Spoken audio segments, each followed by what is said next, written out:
Everybody remembers the original Metal Gear Solid for the Sony PlayStation.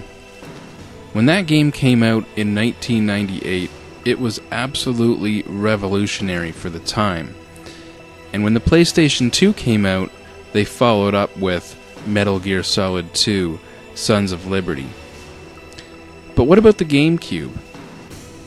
A lot of people forget that there was a Metal Gear Solid game for the GameCube.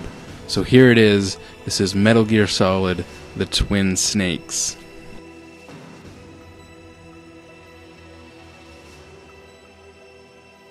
So Metal Gear Solid Twin Snakes was released in 2004, and basically what it is, if I had to sum it up as simply as possible, it's the original Metal Gear Solid for the Sony PlayStation with the graphics and ability to shoot in first person of Metal Gear Solid 2 on the PlayStation 2.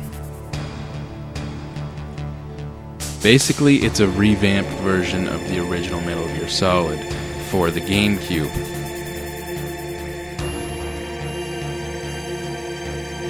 If you've never played Metal Gear Solid before, like I said, it was pretty revolutionary for its time. It was in a full 3D engine, but it didn't really play like a 3D game. For the most part, the camera was just like a straight top-down angle, and it wasn't like you rotated your character or you looked around. You pretty much just used the D-pad, and you moved your character in the direction you wanted to move him in, like an old two-dimensional top-down action game. So the fact that it plays like an old two-dimensional game, but it's in a 3D engine, was pretty unique, but that wasn't what really set this game apart. The coolest factor of this game at the time was the stealth. Now this wasn't by no means the first video game, to emphasize stealthiness over, just blazing guns. Obviously, there's the original Metal Gear games on the MSX and NES, but this was probably one of the first to do it in a 3D game on the console and really, really push the idea of stealth. In this game, you do not want to get seen by the enemies. If you get seen by the enemies, they call for help. They start shooting at you. Not only can the enemies see you, they can hear you. If you're running around on a noisy metal catwalk, they're going to hear you. If you run through a puddle, they're going to hear you. You can use the fact they can hear you to your advantage. You can actually knock on the walls and lure them into a certain area or lure them away from where you really want to get to. You can use objects like boxes to hide in. The enemies will even follow your footsteps in the snow. And once again, if an enemy hears you, same thing, he's going to call for help. You're going to have more enemy soldiers running around looking for you and shooting at you. And it doesn't take much to die in this game. You die really quickly. So it's all about not being seen. You get some silenced weapons. You can sneak up behind enemies and choke them or break their neck. And that was all pretty revolutionary for the time. Like I said, it wasn't the first game that did it, but it was probably the first mainstream game. It was definitely the first on a console that was in 3D. And when you take into combination a little bit of everything, the storyline, the fact the graphics were actually top-notch for the time, the game got a lot of attention, and then people realized they liked this new unique gameplay. The game was an instant success, one of the best games on the original PlayStation. So this game obviously published by Konami. It was also co-developed by Konami, but Silicon Knights did most of the, conversion for the GameCube. One thing I found very surprising is that they re-recorded all the voice acting for this game. Now, that is bizarre to me because if you've ever played Metal Gear Solid, there is a lot of voice acting. I mean, there's non-stop, dialogue in this game. And it sounded very good on the original PlayStation. The dialogue was really good.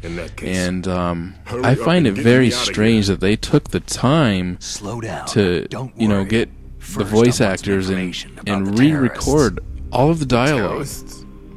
So, if you're a fan of the original just for the dialogue, forget the fact this has better graphics, forget the fact you can control and, aim and shoot in first person like Metal Gear Solid 2. You might like this just to see what they did with the voiceovers. Like I said, I find that very strange. That's a lot of work for something that wasn't really necessary. Needless to say, the graphics are a lot better than the original version on the PlayStation, and at times they are as good as Metal Gear Solid 2 on the PlayStation 2. The problem is they're not consistent. From one area to the next, you could have something that basically looks like you took the original Metal Gear Solid and bumped up the resolution in an emulator. The textures are very, very blurry. A lot of cases it looks like they're based on the original low-resolution textures from the PlayStation.